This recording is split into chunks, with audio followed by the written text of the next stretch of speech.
Welcome, welcome. Baruch atah Adonai Eloheinu melech haolam, asher kitshanu b'mitzvotav v'tzivanu la'asok b'divrei Torah. And we are still riffing on the Brit Milah, but we're coming to an end of it, actually. As you can see, we've got two more comments here that still deal with the covenant of circumcision. And we'll see. We'll see how we do. This actually has quite a long Torah T'mimah on this. So even though the comment is not very long. And it'll sound familiar, I believe, right? And it says, of course, it says that if one doesn't, a male who does not see Jewish man who does not, or boy, male who does not perform circumcision, they have to face karet. We discussed that, and it goes on to say, "Et briti hefar."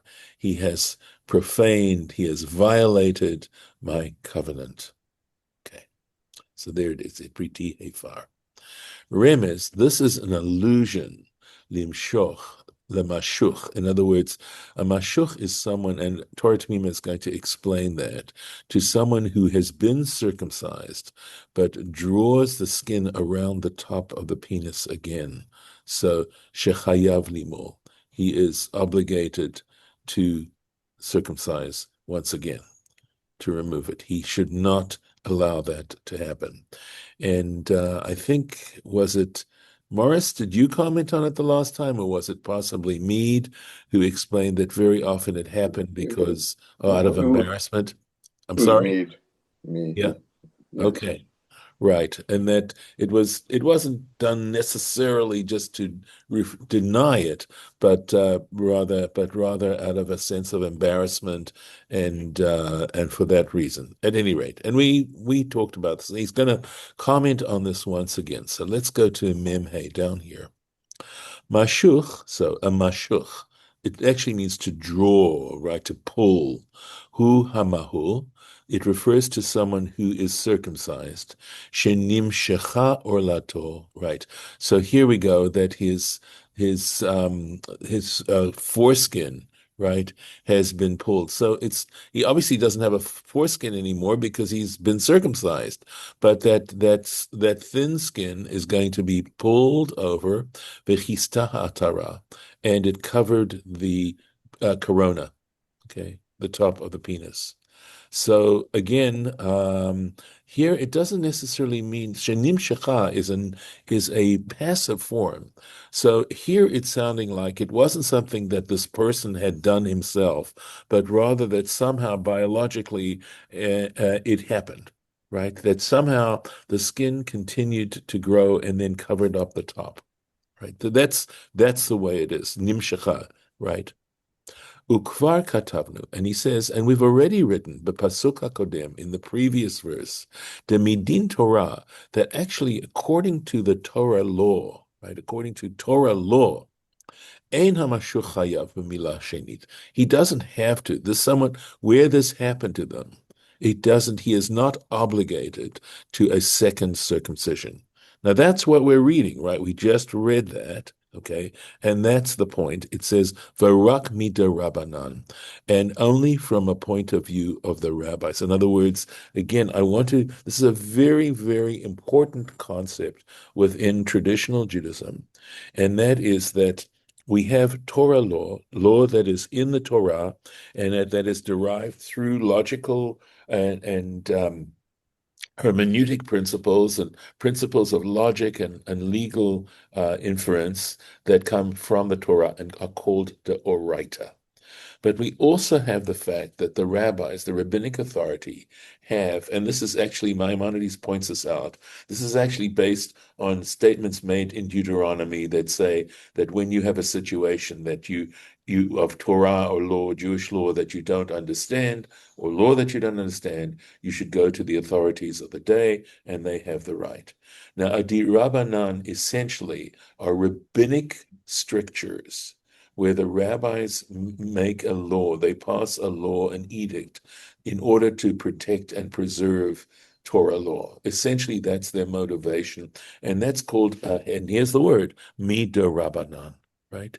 So this law that if this happens to a person, they have to circumcise themselves again. That's not according to the Torah. It is according to the rabbis. It's a rabbinic law, right? And the reason they made this law is mipnei shenir'ah ka'arel, and that is because he looks as if he's uncircumcised. Now he's had a circumcision. So here, I think it's very clear that here we are not talking about someone who necessarily intentionally did it.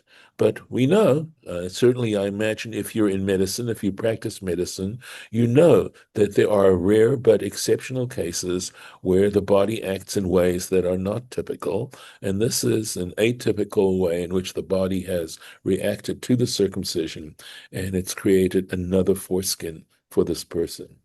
All right, so he looks as if he's uncircumcised. And because he looks as if he's uncircumcised, the rabbis have said he needs to have another circumcision. And he says, Vidrasha zo, and this particular interpretation is asmachta. So an asmachta, again, means an allusion, right? It's supportable, but it's not a direct Torah law. That's the point. And remez, of course, is an allusion. Right. It's not asmachta it's supported by the Torah, but it's not a direct Torah law, but alma only. It is only that. Going on. The tam hadiyuk.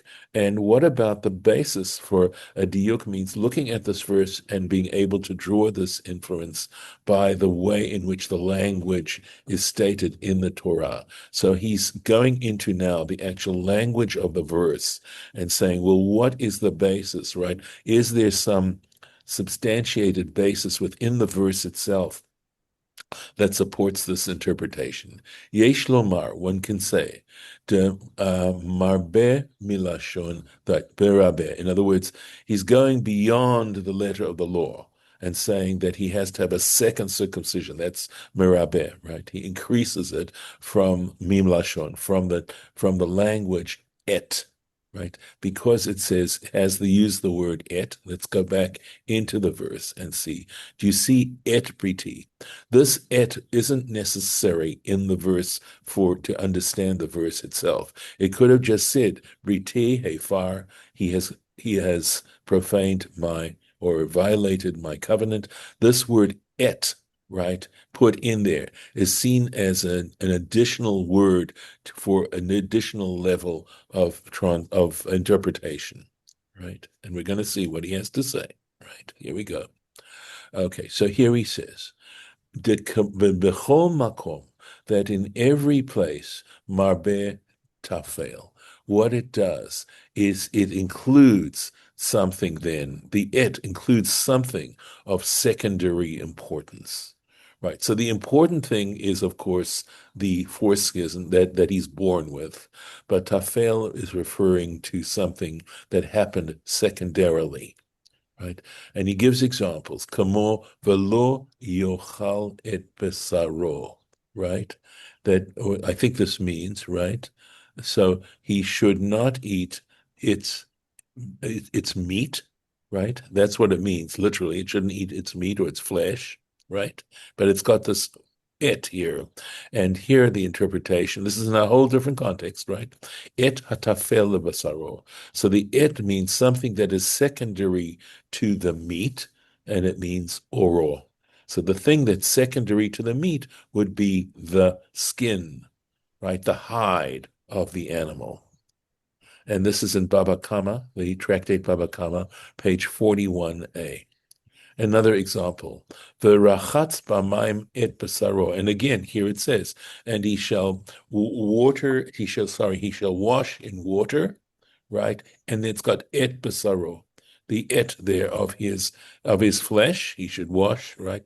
Et hatafel b'saro. So then it's to include something that is secondary to his flesh.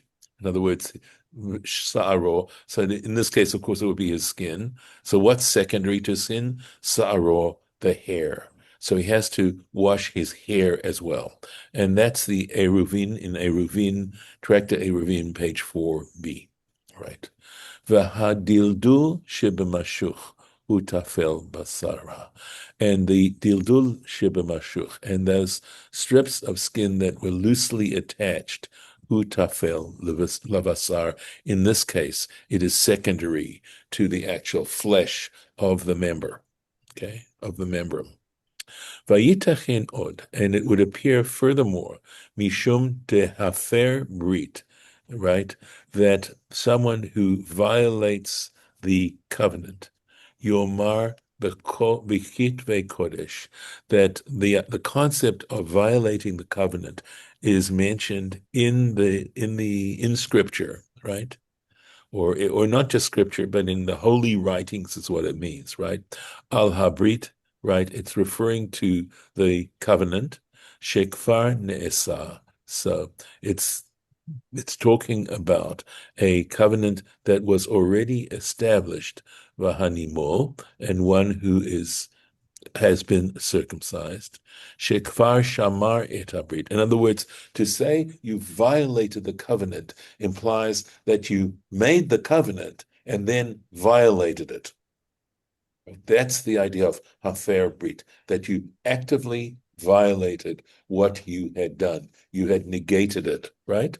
Right? Hamashuch, right? So so shamarit hamashuch, because the one who's had the mashuch, right? The one who had this skin, the secondary skin that was drawn in this case, has obviously he had observed the covenant to begin with, but then he went and violated it by allowing that to happen. Nikra lefize, and for this reason, Mefer Brit, he is understood as one who violates the covenant. Right? Any questions before I go on to the next one? Okay. All right. We'll go to the next, see if we can take care of this today. All right. Et Briti Hefar. He has violated my covenant. This is an interesting one because certainly you're going to learn something new. Lerabot b'nei Keturah. So this again, this et, right, says that we have to somehow extend the meaning of this, and that is to include lerabot, to include b'nei Keturah, the children of Keturah. Remember, because Abraham had additional children, he married Keturah after Sarah died. Tradition, of course, is that Keturah, we've mentioned this before, is the same as Hagar, so that he went and he remarried Hagar, okay, and he had a whole bunch of kids from her. Shenit chayvu b'meila, that they, in fact, were required to have circumcision. The children of Keturah, they required circumcision. And that's in Sanhedrin, Tractate Sanhedrin. This looks like page 59b. Let's keep going. Here we are. Lo nitba'er klal. It is not clarified at all. It's not at all clear. Efa meruaz, where specifically is alluded, right? Chiyuv b'nei Keturah, that the children of Keturah are required, are obligated to be circumcised. B'lashon zeh, with this particular expression. In other words, in this particular verse, where do we get the b'nei Keturah from this? Yoter mishar mechuyavim, from anyone else. Why dafka the children of Keturah as regards to anyone else who is obligated to be circumcised? Why them? Velora iti me, and he's saying, Torah T'mimah is saying that I didn't see mi sheyaspir bazeh, that anyone who explained this, af hesber v'remez kal, even the slightest allusion, no one, he has not come across any of his studies, somebody who supports and shows how this particular inference was drawn. Venir Eli. So it seems to me, al pi ma shekatuv ba'alei shimush halashon, based on those who of what was written by those grammarians, right? Ba'alei shimush halashon, people who are experts in language, right? In the use of language.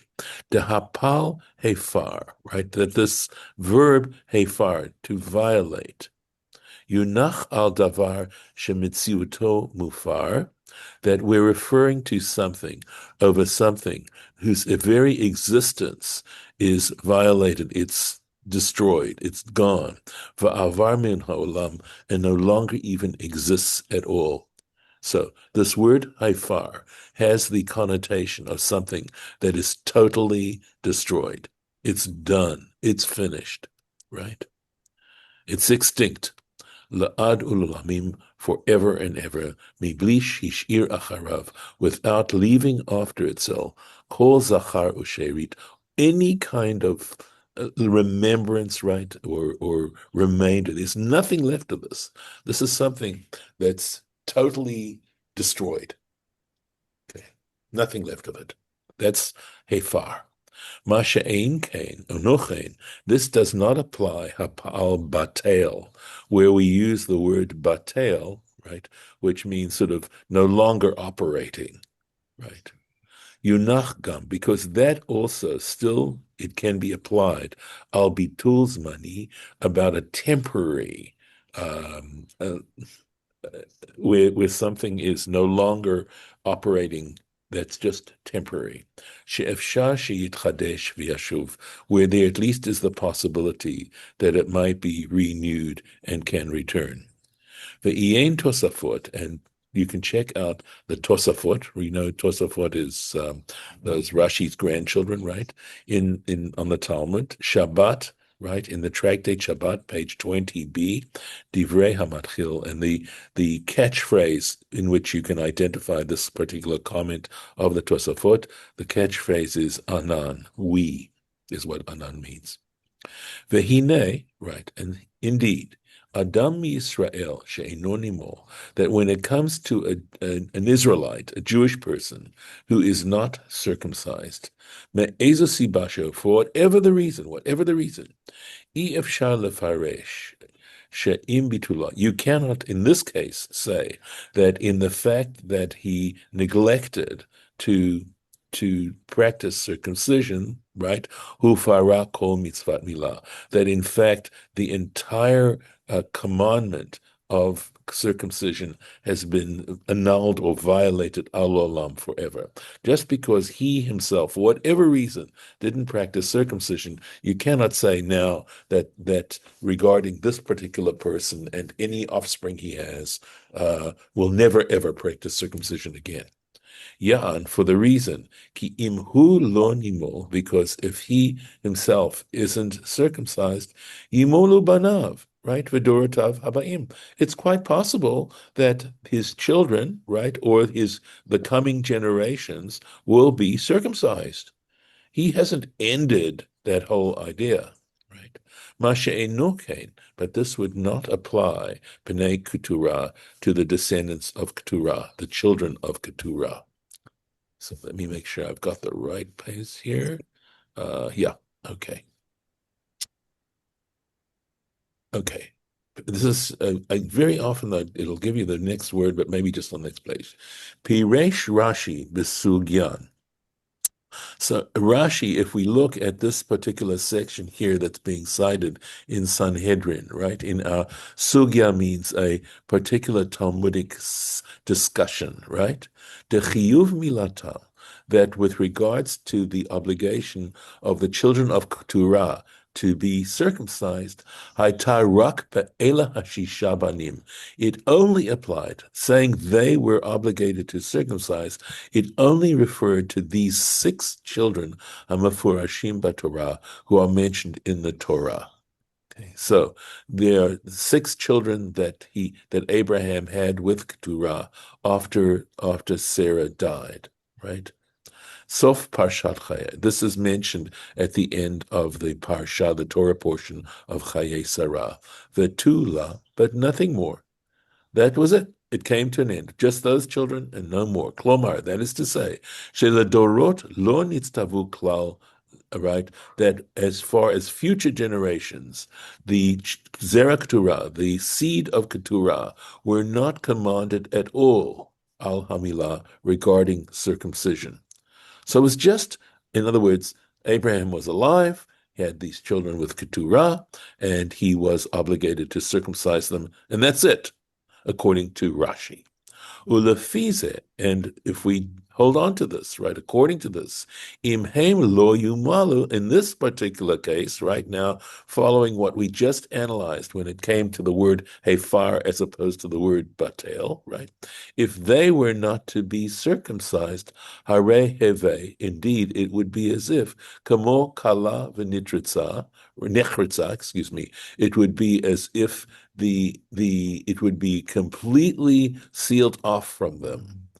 Mitzvat milah, the commandment of circumcision, le'olmei olamim, forever and ever.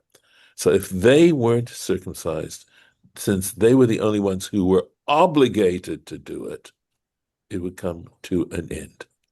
Acharei shehem halo linolu, since they themselves had not been circumcised, im bezadon im bishgaga, whether or not it was done intentionally or out of ignorance, okay? Uvnehem acharehem lo nitztavu klal, and since their children, their subsequent children, were not commanded to do this, so it's possible, if I want to just pause for a moment to summarize in some ways what we just said. Right. So Abraham was commanded to make sure that these children were circumcised, the children of Keturah. Now, as far as future generations, it's possible they would be circumcised. Possible, right? Because their fathers had been circumcised. They weren't commanded to do it. It wasn't a divine commandment, but they still could be circumcised. However, if their fathers weren't circumcised, you can pretty be certain that they would not be circumcised because they weren't commanded to do it. But im kain, lo tashuv bahem od mitzvat milah. So if that were the case, the commandment, and this, even though they weren't commanded, right, but this concept of the brit milah would never return through them, le'olam, forever. It would never, ever again. V'chilyon nitzchi kazeh, and this kind of ending, right, this perpetual coming to perpetual conclusion, bi'arnu shekalul b'lashon hafara. We have now explained that the term, this concept of hafara, is the one that's being the connotation here of this word hafara. V'lachen, and for this reason, darish et b'riti hefar, and that's why here it is commanded et b'riti hefar, that because it says in the verse, he has violated or he's disrupted, right, my covenant, l'rabot, that would come to include b'nei Keturah, the children of Keturah, shechayavim limo, because they had a mitzvah, there was a mitzvah to circumcise them. Ritzono lamar, so what this means to say, she'imhem lo yimolu, that if they were not going to be circumcised, to far lo'olam mitzvat milah, the commandment of the commandment to be circumcised for them would be disrupted forever. V'dok QED. But we're not done. Okay, so let's keep going. However, Hine dat harambam, we have the opinion of the Rambam. Remember, we were doing all of this on the basis of Rashi's understanding, but the Rambam's opinion, that is Maimonides' opinion, the Perek Yud in chapter 10, Halacha Yud, Halacha 10, that's the sort of subsection 10, Mi Malachim, from the book called Malachim in his Mishnah Torah, Divnei Keturah, that regarding the children of Keturah, Gam ledorot nitztavu. In other words, this explanation is fine if we hold like Rashi, but if we hold like Maimonides, we got a problem with this explanation because we're saying that in fact they were perpetually, in other words, for all generations, they were all. So he's understanding this passage in the Talmud to mean that the children of Keturah, that were for all future generations, were also commanded to practice Brit Milah, to practice circumcision. Uledidei be'emet, and with regards to his opinion, Maimonides' opinion, be'emet, truthfully, tzarich we're going to have to look more carefully, betam hadrasha, regarding an understanding of the rationale between this interpretation, lerabot b'nei Keturah, that's saying here that it was to include the children of Keturah, milashon et b'riti hefar, from the language, right, the expression, he has annulled my covenant. Uktsat yesh lomar, and it's possible that one could say, al pi hayadua, according to what is understood, the et marbe hatafel, that this word it has to include hatafel, remember something associated with secondary, ukemoshe katavnu be'ot hakadom, as we wrote in the previous note, Uvnei Keturah hayut felim la'Avraham. And we know that the children of Keturah were tafel, right? They were secondary to Abraham, right? Why? Divnei nochrit v'shivcha, right? Because the children of a nochrit would be a non-Jew, right? V'shivcha, a maidservant, mit yachasin achar imam. That we know that if a Jew marries a non-Jew, the status of the children follows the status of the mother. If a Jew marries another Jew, right, then the status follows the father. But we know that if a Jewish man marries a non-Jewish woman, the children are considered non-Jewish. On the other hand, if a non-Jewish man marries a Jewish woman, the children are considered Jewish, right? So this is what we're basing on this, right? So velo achar. So in other words, so they would be their genealogy, their pedigree would be based after their mother, velo achar avihim, and it's not following their father. Kenoda bekama makomot, as we learn and we understand in various places, Bashas in the Talmud, Ukemosh HaKatvu La'el, or Katavti La'el, and as I mentioned above, Pasuk Zayin, with regard to my comment on verse 7, Ot Kaf Gimel, footnote 23. Uve'ikar, right? And in essence, Machloket Rashi veRambam, this disagreement, right, between Rashi's opinion and the Rambam's opinion, in B'nei Keturah nitztavu gam ledorot olo, whether or not the children of Keturah themselves were commanded to practice circumcision, yes or no. Okay. In fact, there's some lengthy comment regarding this.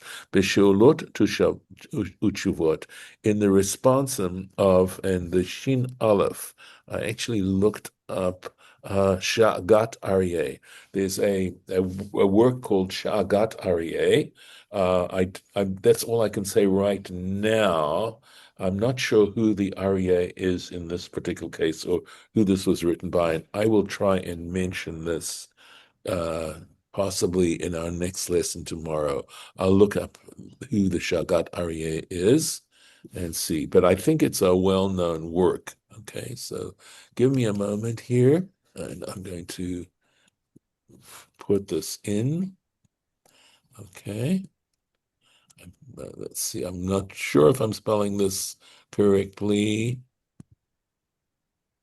Oops, sorry. Okay. I'll look this up. I'll make sure I have this somewhere else. All right, I'll look up the author of it. V'nir'eh ktsat, right? So obviously so he wrote some responsa. In other words, and responsum are where a person or a community has a question of halacha regarding Jewish law, that they will write to an authority with this question, and the person who's this authority will write an answer. And very often there are collections of these questions and answers. A sheila utshuva means a question and an answer, but a sheila, question here, means halachic question specifically. V'nir'eh li ktsat ra'aya l'Rashi, and it appears to me that Rashi, there's a little bit more proof for Rashi's position, the lo nitztavu ledorot, in other words, that he says they were not commanded forever. right? Mima shekatuv ba'agadat chelek, which from what is written in some, this is, Agadah is as opposed to halacha, meaning that there's some material in this last chapter of Sanhedrin in the Talmud that is more of a midrashic nature as opposed to halachic nature. And it's on page 94a. Here we go. Vayichad Yitro, which is on the verse where Jethro meets Joseph after the Israelites get out of Egypt, right before, right? This is in the Parsha of Yitro, where the Ten Commandments are in Exodus. And it says Jethro was happy, right? This could mean he was very happy, but the Vayichad could come from a word from chad, meaning sharp.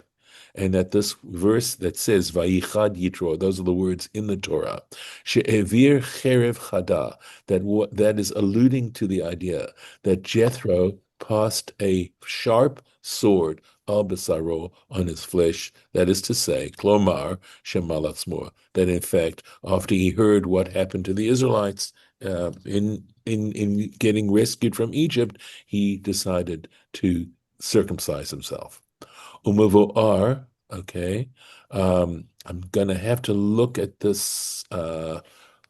What this is, I cannot think what this abbreviation is. I'll have to look it up. I unfortunately missed the idea of doing that when I was preparing it. Uve midrashim, and in midrashim, the yitro ba mi b'nei Torah. Okay, trying to think. Okay, whether or not this, okay, I'm trying to think if I can understand what that abbreviation is. But the point is, it says that Jethro was one of the descendants of Keturah. And if he was a descendant of Keturah, right, and he decided at that moment to circumcise himself, he would not have been obligated to, which is Rashi's point. Umevuar, and it's clear. The rak ata keshenit gayer alatzmo. And it was only at this particular moment when he decided to take on his belief in Judaism, right? Velo mikudim, and it wasn't prior to that point. He was a priest in Midian, remember. V'harei zeh kedat Rashi, and this would in fact follow Rashi's opinion, shelo nitztavu l'torot, that in fact the children, the descendants of Torah, were not commanded forever. Okay. Looking at the time.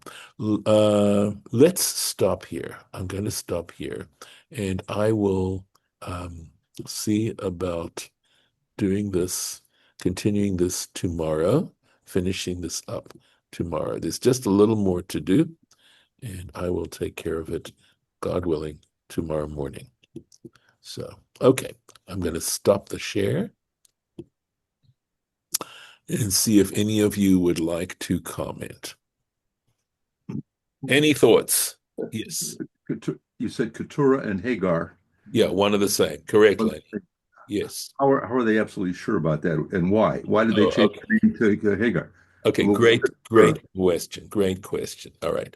So it's of course it's a classic question. All right, and I think the reason is that that Abraham would not be running around to find lots of women, okay? And that, in fact, and remember, the reason he got rid of Hagar, did he want to get rid of Hagar? No. Are you familiar enough with the story to answer that question? Yes. No, he was not. It was Sarah that wanted to get rid of him. Correct. Sarah insisted, and God told Abraham, listen to what your wife's telling you. But now that she was no longer around, it would make sense that he still loved her. Okay, he cared for her.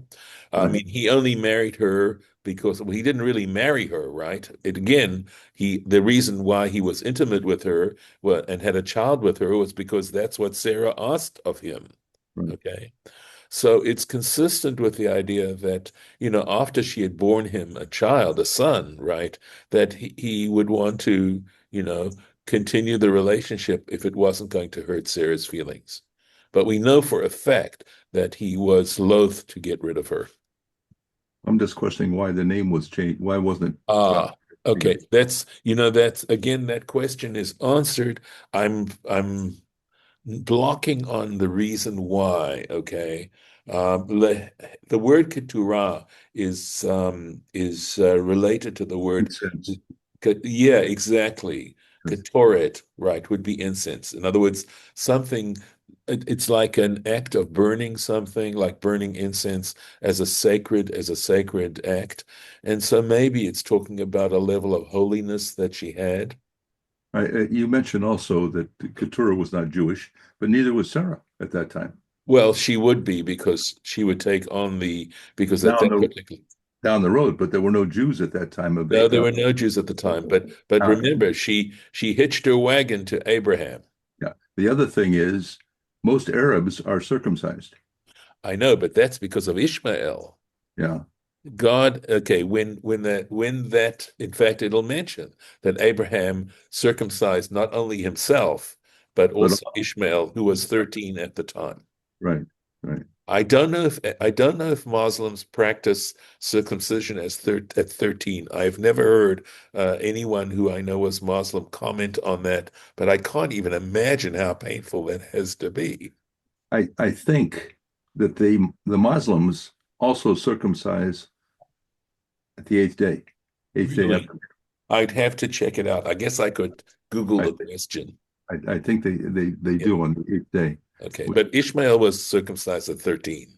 Yeah, that would be painful. Yes, it would be. Yeah. Although if they practice it these days, then they probably have a tradition of how to handle it to give as little pain as possible, I would One think. of one of her sons was a progenitor of Jethro, whose daughter married Moses. Correct. Correct. Yeah. But remember, so One. Jeth. Now remember, that would not be a descendant of Ishmael. That would be a descendant of Of Keturah, right? Keturah, right, Of right. one of, like, in fact, Midian, if I'm not Midian. mistaken, we'd have to Midian. look. Midian might have been Midian. one of the children of Keturah and Abraham. He was. Yeah, So he's exactly. the Midianites. Right. So that's why we can say that Jethro was a descendant of Keturah. Right. Okay. So I'll have to look up that abbreviation and see. So unless there's another question, I'm going to stop the recording. Okay, fair enough.